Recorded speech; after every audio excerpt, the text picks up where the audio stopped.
Korang tahu tak, filter ukuk yang korang hisap ni, benda ni sebenarnya bukan dibuat untuk selamatkan korang tau. Filter ni sebenarnya dia hampir tak ada kesan apa-apa pun untuk kurangkan bahaya. Masa tahun 1950-an sampai 60-an, ada kajian saintifik tau, start tersebar luas sebab ukuk ni ada kaitan dengan kanser baru. So orang pun ramai lah start risau. Lepas tu ramai juga yang start tanya soalan, dan ada juga yang start fikir nak berhenti. Tapi industri ukuk tak nak lepaskan pelanggan diorang ni, so diorang perkenalkan satu penyelesaian, iaitu filter cigarette ni.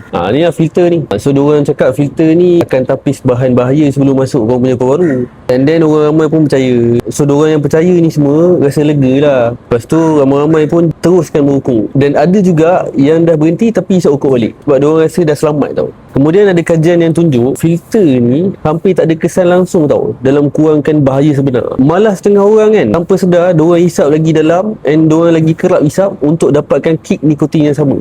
Jadi kerosakan pada paru-paru ni boleh jadi sama teruk lah, ataupun lagi teruk daripada sebelum ni. So filter yang korang selalu nampak tu, yang macam ni, diorang bukan cipta untuk lindung korang tau. Dia cipta untuk jual rasa selamat je, supaya korang terus beli, terus hisap. So kalau korang perempuan yang mana yang pasangan dengan pokok, ataupun korang sendiri yang merokok, kita jumpa dalam live nanti. Sebab kalau korang susah berhenti kan, saya bagi tahu korang macam mana nak handle situasi ni. Kalau korang malas masuk live saya, korang tekan link kat bio saya, ada e-book sini beli pokok. Dan jangan lupa follow dulu supaya tak terlepas apa-apa update daripada akaun ni.